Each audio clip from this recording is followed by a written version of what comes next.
With a deep, unconscious sigh, which not even the nearness of the telescreen could prevent him from uttering when his day's work started, Winston pulled the speakwrite towards him, blew the dust from its mouthpiece, and put on his spectacles.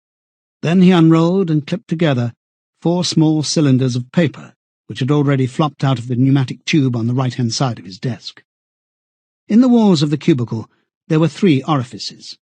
To the right of the speakwrite, a small pneumatic tube for written messages. To the left, a larger one for newspapers. And in the side wall, within easy reach of Winston's arm, a large oblong slit protected by a wire grating. This last was for the disposal of waste paper. Similar slits existed in thousands or tens of thousands throughout the building, not only in every room, but at short intervals in every corridor. For some reason, they were nicknamed memory holes. When one knew that any document was due for destruction, or even when one saw a scrap of waste paper lying about, it was an automatic action to lift the flap of the nearest memory hole and drop it in, whereupon it would be whirled away on a current of warm air to the enormous furnaces which were hidden somewhere in the recesses of the building. Winston examined the 4 slips of paper which he had unrolled. Each contained a message of only 1 or 2 lines in the abbreviated jargon, not actually newspeak, but consisting largely of newspeak words, which was used in the Ministry for internal purposes. They ran: Times, 17.3.84. BB speech, mal-reported, Africa, rectify. Times, 19.12.83.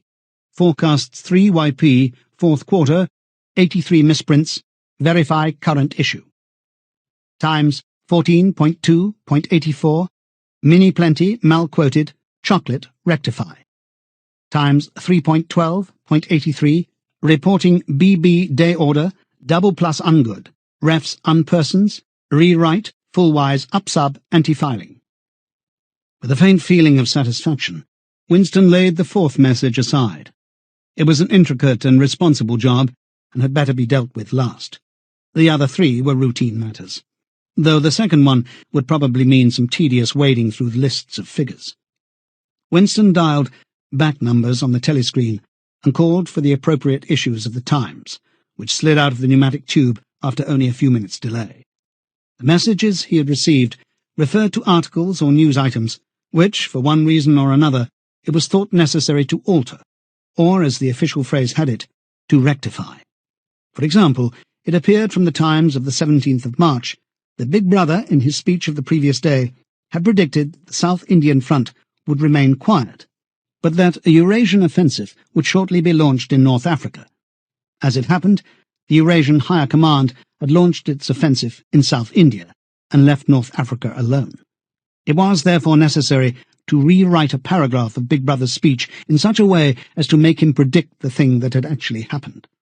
Or again, the Times of the 19th of December had published the official forecasts of the output of various classes of consumption goods in the 4th quarter of 1983, which was also the 6th quarter of the 9th 3-year plan.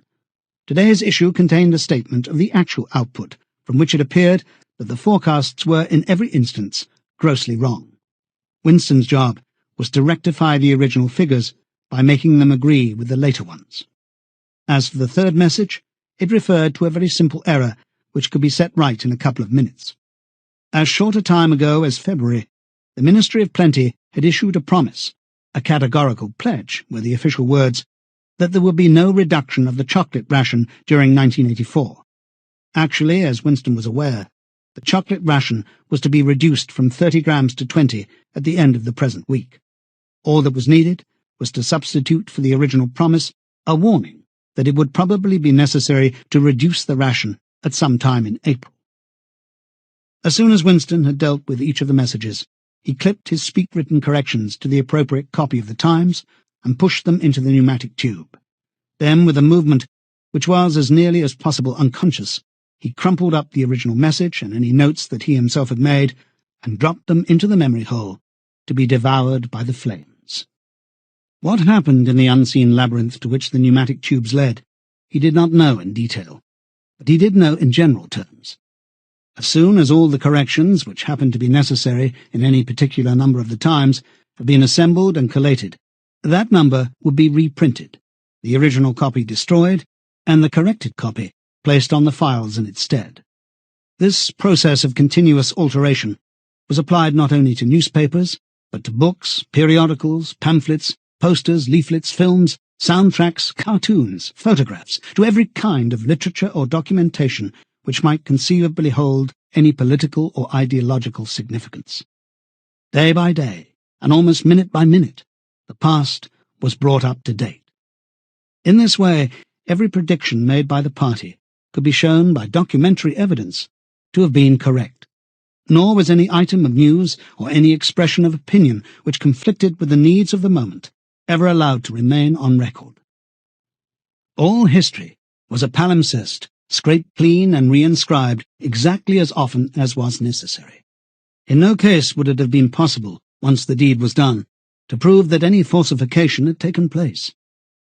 The largest section of the Records Department, far larger than the one in which Winston worked, consisted simply of persons whose duty it was to track down and collect all copies of books, newspapers, and other documents which had been superseded and were due for destruction.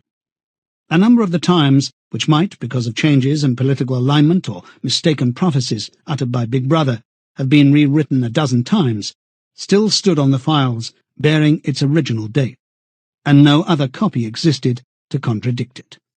Books also were recalled and rewritten again and again, and were invariably reissued without any admission that any alteration had been made.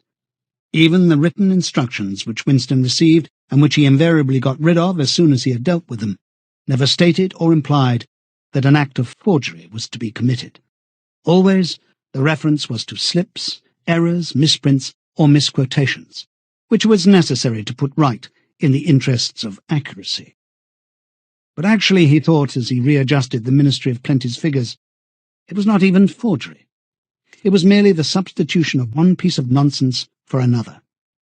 Most of the material that you were dealing with had no connection with anything in the real world, not even the kind of connection that is contained in a direct lie. Statistics were just as much a fantasy in their original version as in their rectified version.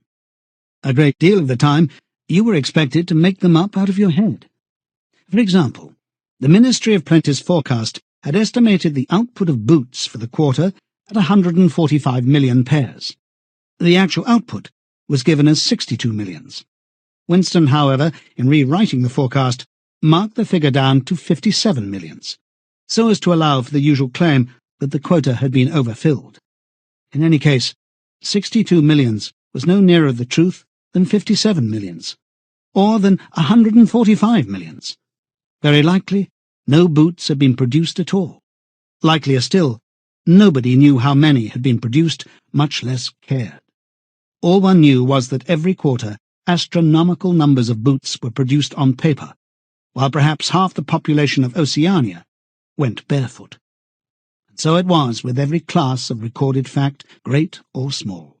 Everything faded away into a shadow world in which finally even the date of the year had become uncertain. Winston glanced across the hall. In the corresponding cubicle on the other side, a small, precise-looking, dark-chinned man named Tillotson was working steadily away, with a folded newspaper on his knee and his mouth very close to the mouthpiece of the speakwrite. He had the air of trying to keep what he was saying a secret between himself and the telescreen. He looked up, and his spectacles darted a hostile flash in Winston's direction. Winston hardly knew Tillotson, and had no idea what work he was employed on. People in the Records Department did not readily talk about their jobs. In the long, windowless hall, with its double row of cubicles and its endless rustle of papers and hum of voices murmuring into speakwrites, there were quite a dozen people whom Winston did not even know by name, though he daily saw them hurrying to and fro in the corridors or gesticulating in the 2 minutes hate. He knew that in the cubicle next to him, the little woman with sandy hair toiled day in, day out, simply at tracking down and deleting from the press the names of people who had been vaporized and were therefore considered never to have existed. There was a certain fitness in this, since her own husband had been vaporized a couple of years earlier. And a few cubicles away, a mild, ineffectual, dreamy creature named Ampleforth, with very hairy ears and a surprising talent for juggling with rhymes and meters, was engaged in producing garbled versions, definitive texts they were called, of poems which had become ideologically offensive, but which, for one reason or another, were to be retained in the anthologies. And this hall, with its 50 workers or thereabouts, was only one subsection, a single cell, as it were, in the huge complexity of the records department. Beyond, above, below, were other swarms of workers engaged in an unimaginable multitude of jobs. There were the huge printing shops with their sub-editors, their typography experts, and their elaborately equipped studios for the faking of photographs. There was the teleprogram section with its engineers, its producers, and its teams of actors, specially chosen for their skill in imitating voices. There were the armies of reference clerks, whose job was simply to draw up lists of books and periodicals which were due for recall. There were the vast repositories where the corrected documents were stored, and the hidden furnaces where the original copies were destroyed. And somehow or other, quite anonymous, there were the directing brains who coordinated the whole effort and laid down the lines of policy which made it necessary that this fragment of the past should be preserved, that one falsified, and the other rubbed out of existence.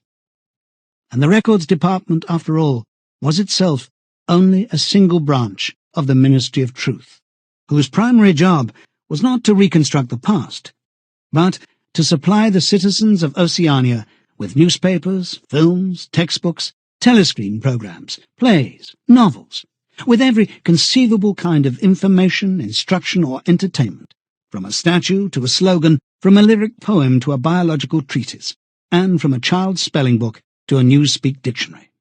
And the ministry had not only to supply the multifarious needs of the party, but also to repeat the whole operation at a lower level for the benefit of the proletariat. There was a whole chain of separate departments dealing with proletarian literature, music, drama, and entertainment generally. Here were produced rubbishy newspapers containing almost nothing except sport, crime, and astrology, sensational 5-cent novelettes, films oozing with sex, and sentimental songs which were composed entirely by mechanical means on a special kind of kaleidoscope known as a versificator. There was even a whole subsection, pornosec, as it was called in Newspeak, engaged in producing the lowest kind of pornography, which was sent out in sealed packets, and which no party member, other than those who worked on it, was permitted to look at. 3 messages had slid out of the pneumatic tube while Winston was working, but they were simple matters, and he had disposed of them before the 2 minutes' hate interrupted him. When the hate was over, he returned to his cubicle, took the Newspeak dictionary from the shelf, pushed the speak-right to one side, cleaned his spectacles, and settled down to his main job of the morning. Winston's greatest pleasure in life was in his work. Most of it was a tedious routine, but included in it there were also jobs so difficult and intricate that you could lose yourself in them as in the depths of a mathematical problem. Delicate pieces of forgery in which you had nothing to guide you except your knowledge of the principles of Ingsoc and your estimate of what the party wanted you to say. Winston was good at this kind of thing. On occasion, he had even been entrusted with the rectification of the Times' leading articles, which were written entirely in Newspeak. He unrolled the message that had been set aside earlier. It ran, Times 3.12.83, reporting BB day order, double plus ungood refs, unpersons, rewrite, full-wise, up-sub, anti-filing. In Old Speak, or Standard English, this might be rendered, the reporting of Big Brother's order for the day in the Times of December the 3rd, 1983, is extremely unsatisfactory, and makes reference to non-existent persons. Rewrite it in full, and submit your draft to higher authority before filing. Winston read through the offending article. Big Brother's order for the day, it seemed, had been chiefly devoted to praising the work of an organization known as FFCC, which supplied cigarettes and other comforts to the sailors in the floating fortresses. A certain Comrade Withers, a prominent member of the inner party, had been singled out for special mention and awarded a decoration, the Order of Conspicuous Merit, 2nd Class. 3 months later, FFCC had suddenly been dissolved with no reasons given. One could assume that Withers and his associates were now in disgrace, but there had been no report of the matter in the press or on the telescreen. That was to be expected, since it was unusual for political offenders to be put on trial or even publicly denounced. The great purges, involving thousands of people with public trials of traitors and thought criminals who made abject confessions of their crimes and were afterwards executed, were special showpieces, not occurring oftener than once in a couple of years. More commonly, people who had incurred the displeasure of the party simply disappeared and were never heard of again. One never had the smallest clue as to what had happened to them. In some cases, they might not even be dead. Perhaps 30 people personally known to Winston, not counting his parents, had disappeared at one time or another. Winston stroked his nose gently with a paperclip. In the cubicle across the way, Comrade Tillotson was still crouching secretively over his speakwrite. He raised his head for a moment. Again, the hostile spectacle flash. Winston wondered whether Comrade Tillotson was engaged on the same job as himself. It was perfectly possible. So tricky a piece of work would never be entrusted to a single person. On the other hand, to turn it over to a committee would be to admit openly that an act of fabrication was taking place. Very likely as many as a dozen people were now working away on rival versions of what Big Brother had actually said. And presently some master brain in the inner party would select this version or that, would re-edit it, and set in motion the complex processes of cross-referencing that would be required. And then the chosen lie would pass into the permanent records and become truth. Winston did not know why Withers had been disgraced. Perhaps it was for corruption or incompetence. Perhaps Big Brother was merely getting rid of a too popular subordinate. Perhaps Withers or someone close to him had been suspected of heretical tendencies. Or perhaps, what was likeliest of all, the thing had simply happened because purges and vaporizations were a necessary part of the mechanics of government. The only real clue lay in the words refs unpersons, which indicated that Withers was already dead. You could not invariably assume this to be the case when people were arrested. Sometimes they were released and allowed to remain at liberty for as much as a year or 2 years before being executed.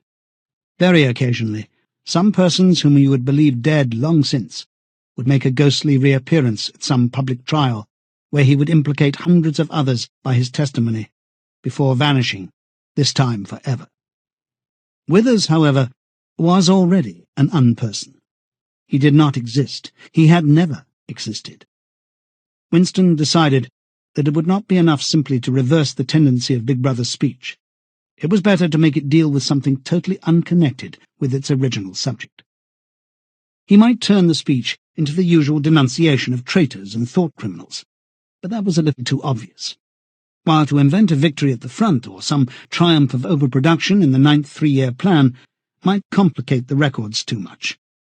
What was needed was a piece of pure fantasy. Suddenly there sprang into his mind, ready-made as it were, the image of a certain Comrade Ogilvy, who had recently died in battle in heroic circumstances. There were occasions when Big Brother devoted his order for the day to commemorating some humble rank-and-file party member whose life and death he held up as an example worthy to be followed. Today he should commemorate Comrade Ogilvy.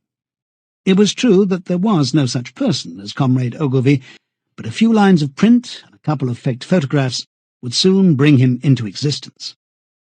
Winston thought for a moment, then pulled the speakwrite toward him, and began dictating in Big Brother's familiar style, a style at once military and pedantic, but because of a trick of asking questions and then promptly answering them. What lessons do we learn from this fact, comrades? The lessons, which is also one of the fundamental principles of INGSOC, that, etc., etc. Easy to imitate. At the age of 3, Comrade Ogilvy had refused all toys except a drum, a submachine gun, and a model helicopter. At 6, a year early, by a special relaxation of the rules, he had joined the Spies. At 9, he had been a troop leader.